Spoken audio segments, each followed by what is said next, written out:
स्वरूप ईश्वर छे शांति स्वरूप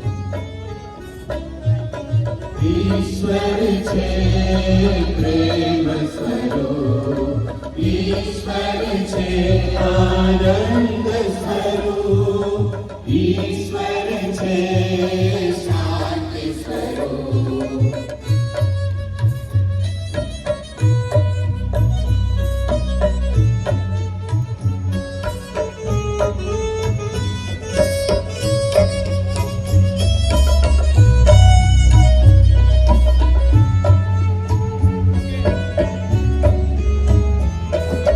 प्रेम सूर्य किरण शो प्रभुनो चढ़तो भूप दईने नवलो जीवन धरतो बसंत मासो फूल गराने करती रसाळ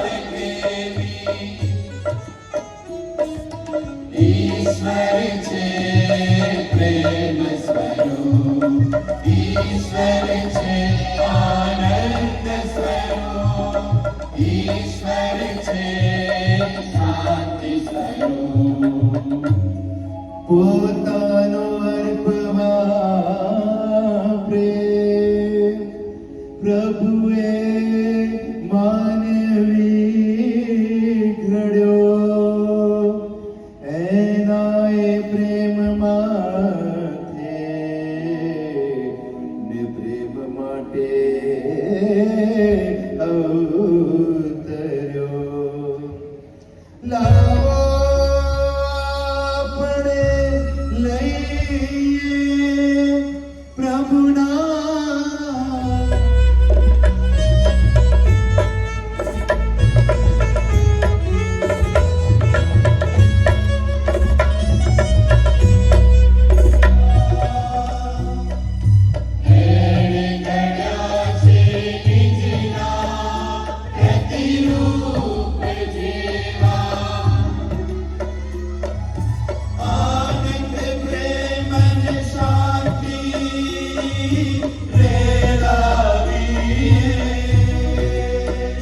મુક્તિ જીવન અને પુનરુત્થાન છે. પિતા અને પુત્ર અને પવિત્ર આત્માને નામે આ પાવન વિધિના મંગલાચરણ કરીએ. આપણા પ્રભુ ઈસુ ખ્રિસ્તની કૃપા, પરમ પિતાનો પ્રેમ અને પવિત્ર આત્માનો સાથ તમને સૌને મળતા રહો. નમૂનો દાખલો બેસાડ્યો કે દાસ તરીકે કઈ રીતે આપણે એકબીજાની સેવા કરી શકીએ. પ્રેમ એ આપણા સૌને માટે અવિભાજ્ય અંગ બીજા સુધી પહોંચાડે છે અને એ જ પ્રેમની વાત પ્રભુ ઈસુ આજે આપણને કરે છે અને પોતાના શિષ્યોને પણ એ જ દાખલો બેસાડે છે.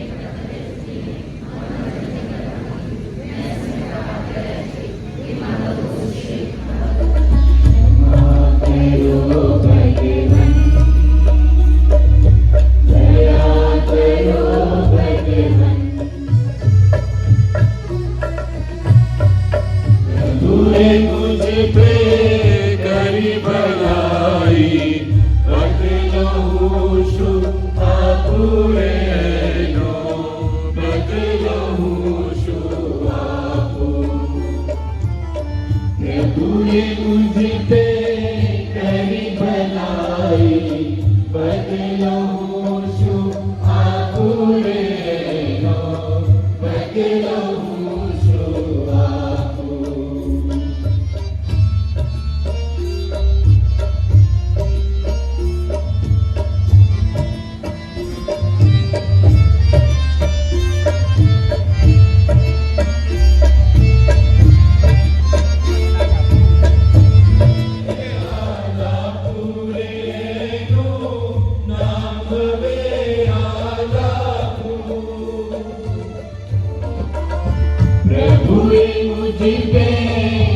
કરી ભલાઈ બદલો હું છું આપું રે નો બદલો હું છું આપું રે નો બદલો હું છું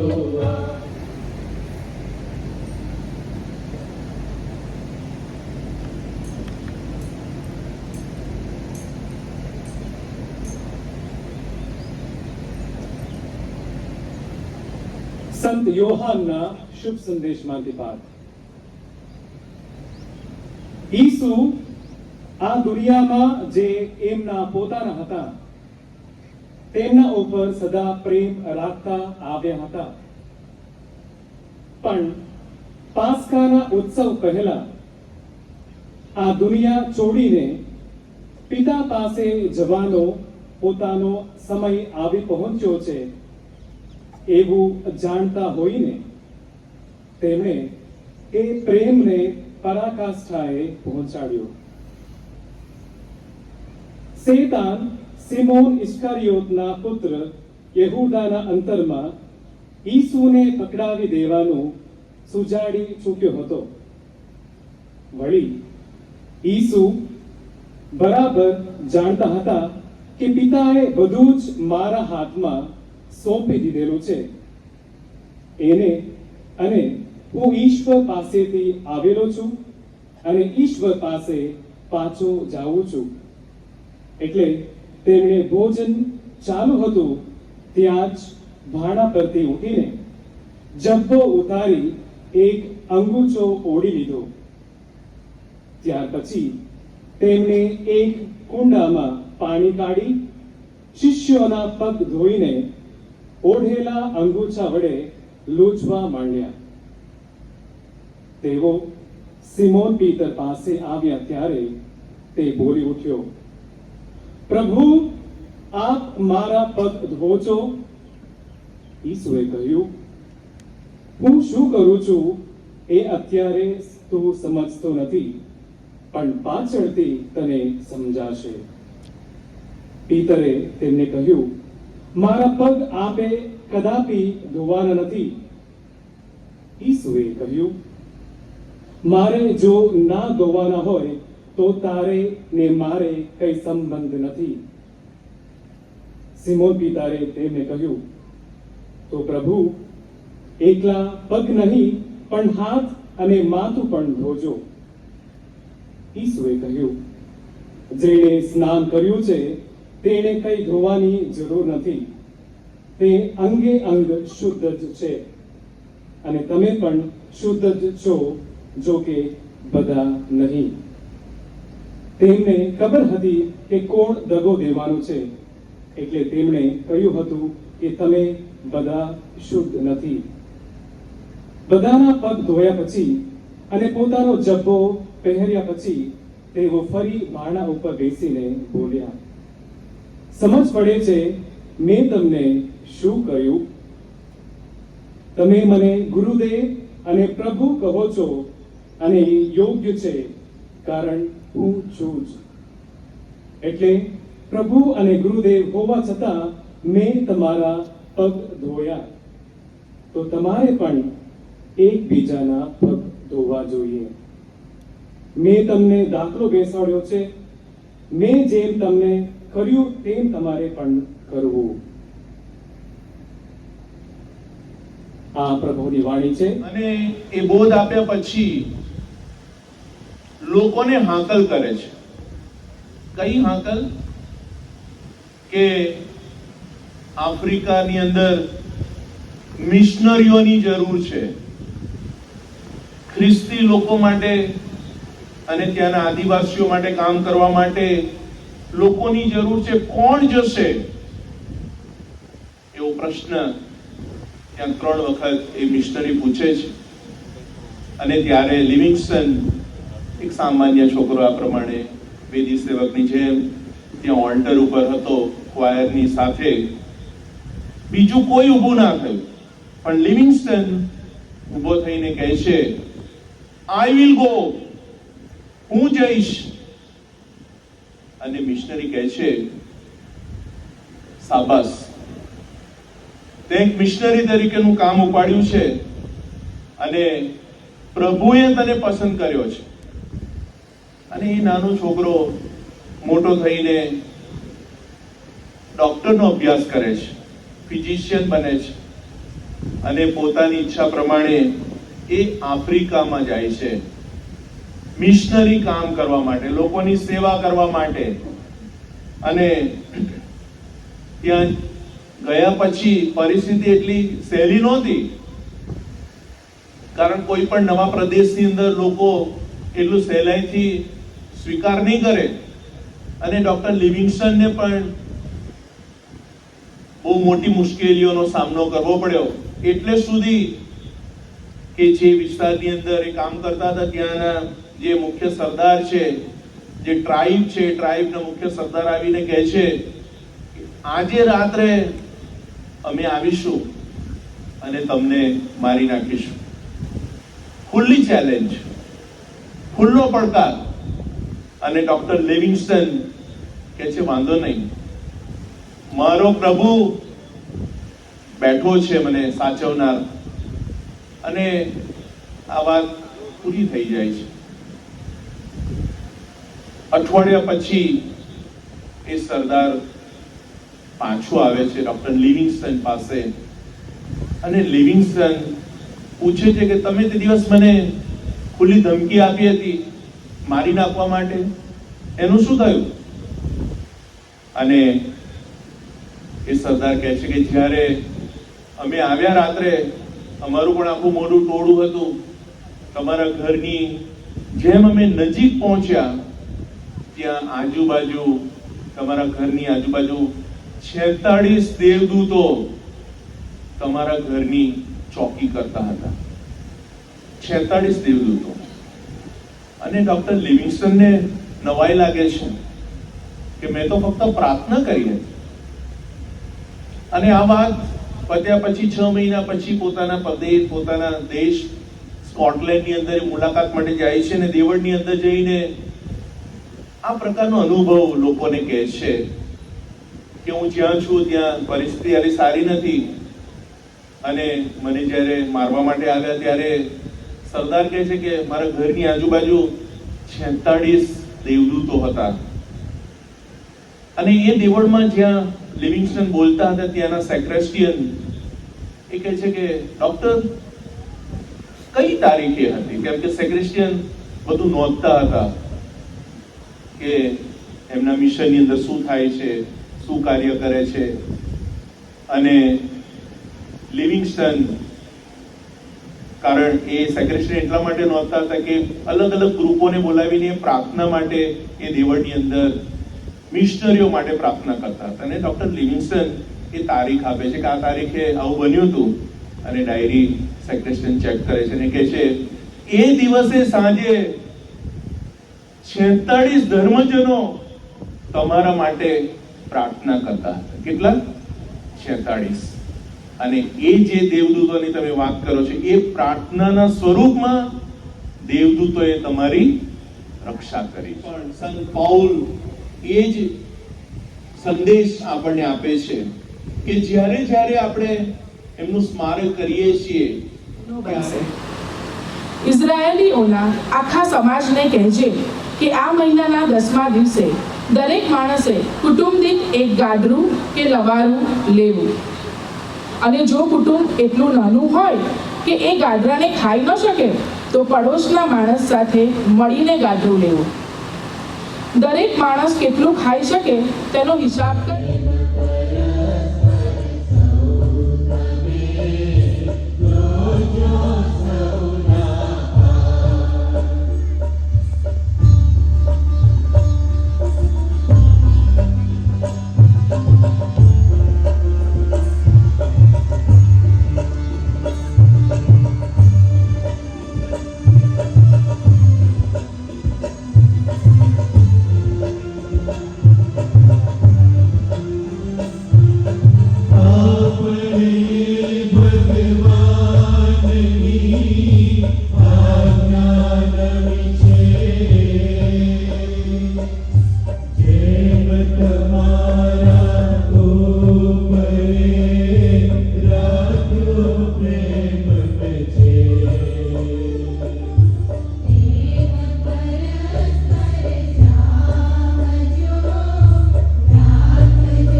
નાના બની આચરવાનું હોય. પ્રેમ તમારા માહિકે કરતો હોય રાત. તેરી પડશે બની કરવાનું છે ઈસુ બોલાયો જુઓ તો તમારા સગળો થાક ઉતરી જાય છે ને અમારામાં નવું જોમ પુરાય છે. તમારા સનાતન રાજ્યમાં તૈયાર રાખેલી મિજબાનીમાં બેસાડીને અમને સૌને તમારી પરમ તૃપ્તિનો અનુભવ કરાવો. આ પ્રાર્થના અમે અમારા પ્રભુ ઈસુ ખ્રિસ્ત દ્વારા કરીએ છીએ. તેમની સાથે ને તેમની પ્રતાપે તમને હે પરમપિતા પવિત્ર આત્મા સાથેની પુણ્ય એકતામાં સદા સર્વદા માન અને મહિમા મળતા રહે છે.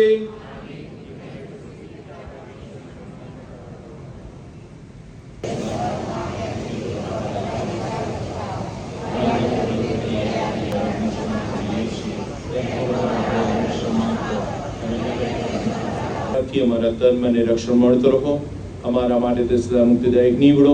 તેના અયોગ્ય હાથ મેં કદી અપરાધી કે સજા પાત્ર ન ઠરીએ એવી કૃપા કરો. જગતને જીવન આપતો આ પરમ પ્રસાદ છે. એને ખાનાર ઈસુમાં અને ઈસુ તેનામાં વસે છે. આ પરમ પવિત્ર બલિ, આ પાપ નિવારક, આ જગતના ઉદ્ધારક.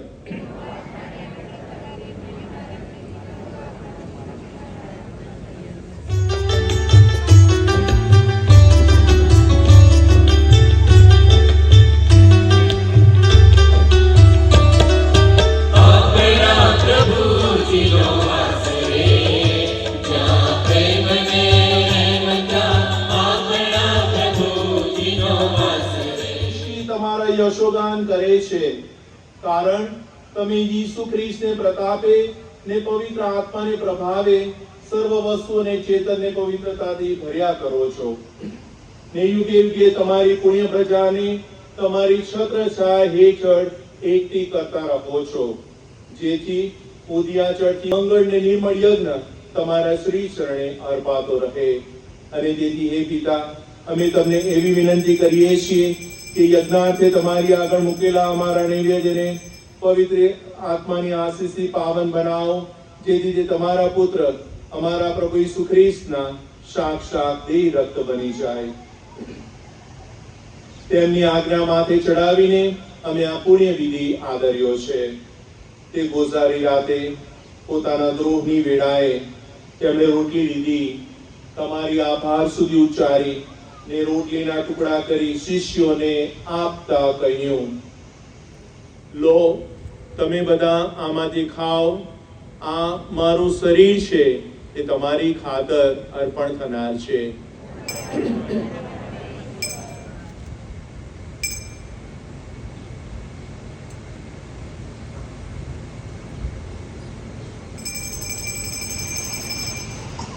એ જ રીતે ભોજન પછી તેમણે પ્યાલો લીધો, ફરી તમારી આભાર સુધી ઉચ્ચારી ને શિષ્યોને આપતા કહ્યું, લો, તમે બધા આમાંથી પીવો. આ મારા લોહીનો પ્યાલો છે, નવા અને શાશ્વત કરારનું આ મારું લોહી છે. એ તમારી અને સૌ માનવોની ખાતર પાપ મુક્તિને અર્થે રેડાવવાનું છે. મારા સ્મારક તરીકે આ કરતા રહેજો.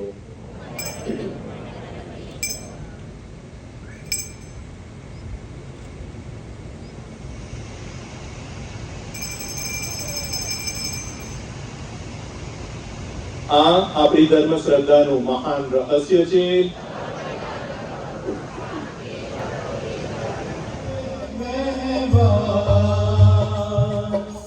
જાણો છો મેં શો કર્યો, તમ સાથે તમે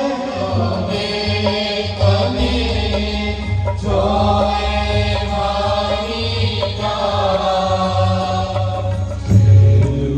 ભોજન